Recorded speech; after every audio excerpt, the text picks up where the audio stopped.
Hey, what's up, guys? This is Brian from Whisper Status 74, and this video is on Dolby Vision and Samsung. And quickly before I start the video, I'm probably putting these videos out a little too quickly and a little too close together. I've kind of always done that. At some point, I will go on a schedule and release videos at certain times, as it gives me time to actually respond to the comments. The comments to me on this channel are the most important part of the channel. They're where the best information is. And the comments are filled with questions, they're filled with opinions, and they're filled with information. I want to be able to get back to those comments. And if I haven't gotten back to you in the comments, give it a few days. I typically try to get back to everyone, and I want to do it in a meaningful way and not just be generic. I want to be able to answer your questions and also take in the information you were giving me. I learned a ton from the comments, a lot of stuff that I didn't already know from people that are in the industry. And I also encourage many of you to start your own YouTube channels just as a platform to share this passion that we all share and all enjoy. But some of you guys have a lot to say that is very detailed, and I want those comments, make them as long as you possibly can. You're never going to be thought of being too long-winded or ranting. I do enjoy all the comments. I do read them all. So if I haven't gotten back to you, please either resubmit your question, but I'm just asking to be a little bit patient. And also you can find me on Instagram, same name. You can also reach me there and say hi to me, and I'll get to know each of you personally. I would love to get to know all of you guys. Thank you. This video is a response to Jay Just Games, who was one of the first subs to the channel. What's up, Jay? Thank you for all the love and support. This video is for you. His question was very simple. We did the Q90, the Q70, and the Q8FN video at Best Buy yesterday. And that video had gotten a lot of comments about Dolby Vision and also about Artings and the Q60. We'll do a separate video on that one, as well as Samsung has a really convoluted lineup that is hard to keep track of. They don't actually match from year to year, meaning that the Q60 isn't necessarily the Q6FN's successor. And that can be very, very tricky. I'm not sure why they do that, but this video is on Dolby Vision. Now, I think a lot of you guys know what Dolby Vision is. It is a secondary HDR that is Dolby's. It is not an open source like HDR10. It is something licensed from Dolby themselves. It is believed to be the better of the two HDRs, as it has a much wider amount of colors. And it is, at one time, it was only available with a few manufacturers. It now is available to all manufacturers that have licensed it, except for Samsung. Samsung hung back, and I think we were all holding our breath a few years ago to see if there was going to be another format war. I remember when I purchased my Vizio P series at the time, it only had, I believe, Dolby Vision, but it was supposed to get an HDR10 patch. It might have been the other way around, but knowing that HDR10 could be patched and Dolby Vision is a hardware necessity, as you guys saw with the Sony lineup, where the 930E, 940E, Z9D were all updated to Dolby Vision. The Sony 900E, because it didn't have that Extreme 1 chip, didn't get the patch to Dolby Vision because it is a hardware and a licensed thing to have. So, that said, having them all move towards Dolby Vision, I think, is a great thing. It leaves Samsung alone. And the question Jay had is, would it keep me or anyone else from purchasing a Samsung display? My answer was, or is right now, would be no. I would purchase a Samsung display, and I did. After I got rid of my Vizio P series, I moved through the entire Samsung lineup, knowing that Dolby Vision was not available, nor would it be available. Now, at the time, they were really pushing HDR10 Plus, which is their own form of Dolby Vision, which expands upon HDR10 to make it equal of Dolby Vision. Does it really do that? I've seen it. There isn't any real content for it. I don't believe there's any disc content for it. And considering Samsung isn't making Blu-ray players anymore, I'm not sure they're going to follow that. They may get Dolby Vision in the future. I've heard nothing about that. They would have to implement it hardware-wise. So, all that said, it wasn't something that was important to me at the time, mainly because there was very little content. There was a few shows, Marco Polo, a couple of them on Netflix, that were very impressive, even on my P series, and I did enjoy it, but it wasn't anywhere else. There wasn't any 4K Blu-rays that had Dolby Vision, and there weren't any players that played Dolby Vision. And back then I had said that though I think it's a nice addition, it's not worth chasing. And where am I a few years later? I do feel that it is a very nice addition to have. It is something that I don't feel it's a future proofing. I do feel that maybe not through the app. Now let me back up. There is some talk of Sony's implementation of their app on some content crushing black levels. Vincent on HDTV Test, as well as Artings and some others have pointed it out. It does make the image a little too dark in some shows. And I do agree with that and think that that alone, if it was only app-based, I definitely wouldn't chase it at all. I wouldn't think it would matter, even though I've spent a lot of time with the LG Dolby Vision, Vizio Dolby Vision, all the Sony Dolby Vision. I've enjoyed it. Where I think it really matters is on disc, non-compressed Blu-rays. A lot of the reviews I read from Blu-ray.com and some others have said that Dolby Vision is the difference maker as far as the color. The color with Dolby Vision being punchier and deeper and something that they have noticed a difference in. Now, is it a huge difference? From what I've seen of Blu-ray disc with Dolby Vision, it's very nice, but it's very hard for me to sit back and say, that's Dolby Vision. Thank God I have it. I can't live without it.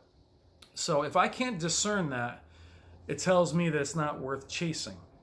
Now, what I mean by chasing, guys, is it's not worth getting rid of your Samsung to go get a display that has it. It's not worth getting rid of a TV that does HDR10 alone and chase Dolby Vision. That's what I'm trying to say there. What we're talking about, though, is going forward. Now, Dolby Vision is great. Now, a lot of you believe Dolby Vision doesn't actually exist. Now, what I mean by that is you believe that the displays are not bright enough. They don't have enough color depth in terms of 12-bit. HDR10 is 10-bit starting. Dolby Vision has a 12-bit to really see it to its fullest. I agree and I don't agree. I agree that you can see Dolby Vision. I agree that it exists, and I think it is something that you can see on screen. The question is, can you see it to its fullest potential? And the answer to that is no, you can't. You won't be able to see it to its fullest potential until these displays get to a certain nit peak brightness and a certain color depth, namely 12-bit. So you would need HDMI 2.1, which you're seeing this year, which to me doesn't matter at all without 12-bit. Then you're seeing 12-bit panels, and then you need the peak brightness to take you there. Back to regular HDR. If you're somebody who has a display that doesn't reach 1,000 nits, a lot of you in the comments believe that HDR10 isn't visible unless you have a display that has over 1,000 nits. That is not true. It has to be mastered. The content needs to be mastered at a certain amount of nits. It can be viewed. If that was true, that would mean that there's not a single OLED that has HDR that is visible. I've watched many of them. I think they're beautiful. I think that we get too caught up in numbers in regards to that. But that said, I think Dolby Vision, Jay, to your comment or to your question, I think it's very nice to have. I think it's nice in a way to future-proof yourself a little bit. Though, trust me, and we're going to go back to this video in a couple years when 12-bit panels arrive. I know in my heart when 12-bit panels come out, just like 8K, they're going to be marketed as real HDR or real Dolby Vision, and they're going to use that against us in the future. Is it something that should bother you now, as I'm getting blurry? Is it something that should bother you now or something that you should chase now? And my answer is no. I truly believe that the Q9FN, the Q8FN, that QLED series, especially as last year's drop in price, are great buys. The Q8FN is one of my favorite displays, favorite LEDs ever. I love the Q9FN as well. I know a lot of you guys have had problems with the defects, but we've already said in the channel, every company has defects, guys. You know, every single one that's out there. So I think Samsung is a very good buy in terms of their picture quality. Now, I don't know where they're all going in the future, and their lineup is very confusing, but I wouldn't let Dolby Vision keep you from purchasing the new 8K if that's what you want, or the new Q90. I mean, they are beautiful. Choose these displays based on the picture quality and the specs. I wouldn't choose them, or some of you guys are really finding the smart features and the OS to be very, very important. Not important to me, but it's important to a lot of you guys, what the operating system is like. So for me, my opinion for you guys, or my opinion for me, I should say, is make the choice based on what you see on screen. Talking about graphics cards, I have a GTX 1080 Ti. I love that card. Ray tracing is part of the RTX lineup and looks amazing. It's being implemented very, very slowly, and it needs a more powerful card to really show it. I won't throw away my graphics card to have that little bit of difference until it becomes common.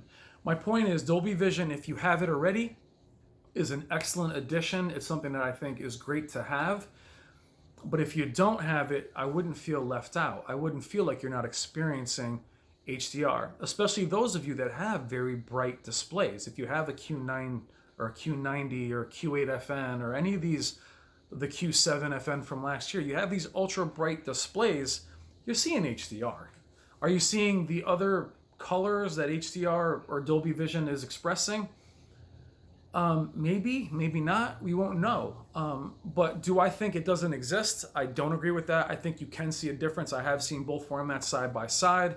I don't think Dolby Vision has a richness to it and a vibrancy to it, but that's per content, guys. Who knows? I've seen very flat Dolby Vision and very flat HDR10 implementation. So in short, I think it's a nice addition to have. I think Dolby Vision is great. I think it will be amazing down the road, but I'm not going to wait for it. So technology is hard. We want to future-proof ourselves. It's really kind of impossible to do that with technology moving the way it is. A lot of you guys are waiting for micro LED. I've been waiting for it as well. I don't know where it is, but you can only wait so long. There's a lot of great content right now. So for those of you getting into the 4K market for the first time, Dolby Vision is a nice addition. It's something to consider. But for me, it's something to consider as important as your operating system. If you can't stand the way Sony's Android operating system is, you'll have to look at LG or Samsung. If you want Dolby Vision, you're going to have to look at the Sony lines, the Vizio, the TCLs. Someone in the comments, I can't remember who it was, just said that they were considering the Q8FN or the 900F, and Dolby Vision being the limiting factor or the deciding factor. And I would say I wouldn't let it decide on Dolby Vision alone. Look at those two displays and think which one you like better. Now, before I get out of here on this video, we talk about picking displays, guys. I think about this with the Q8FN versus the 900F. They look very different. They have a very different way of implementing motion and a very different way of implementing color. The Samsung has a wider, more vibrant color gamut. The Sony has a more neutral, cool look to it. So it really depends on what you like. I can't tell you what you like. Someone recently commented that they had an OLED C7 and they were really kind of let down by the picture. Well, the picture is very even, like plasma. It's beautiful, it's consistent, but it might not have the wow factor that the new Q90 or the Q900 might have. So it's really on what you like. Don't let someone else tell you what you like. If you want the punchy picture of the Samsung with the higher color gamut and the more saturated look, that's the picture you should choose. If you want that wow pop, then an LED is where you should go. Dolby Vision is just that little bit extra to say, okay, that's cool, I have one more option. But for me personally, very long-winded to Jay's question, it's not make or break for me. I would buy a Samsung if I really wanted one, and Dolby Vision would not factor in at all. It just would be something that would be nice to have. So that's my thought on Dolby Vision. I think it's great. I think it will be something in the future that will be amazing. It will be the standard. I don't think it is now. I would be happy to have it. I'm living without it. You know, I had gotten rid of my P series and went with Samsung. My Sony 900E does not have it. And I'm not moving away from the 900E based on Dolby Vision. So again, I would like to have it. It's nice to have, but I can live without it. And I think you guys should make your decisions not based solely on Dolby Vision alone, unless that's something you guys are really, really interested in. Again, I'll repeat it. I think it's nice to have. I think it's an added benefit. I think it's an advantage over Samsung. Now, before I finish, again, I think it's a mistake by Samsung for not having it. And I think Samsung will eventually include it. which I will be upset about because it left a lot of you guys out on the cold. Is it a must to have was the original question. The answer to that is no, but I do think it is a mistake by Samsung by not having it and not really implementing HDR10 Plus into anything else. The last thing any of us want is another format war. So in short, 15 plus minutes, Dolby Vision to me, it's an awesome benefit, but it's not a necessity. All right, guys, thank you as always, and I will talk to you soon, and I will see you in the comments. And Just J Games, thank you, brother. Talk to you guys soon. Take care.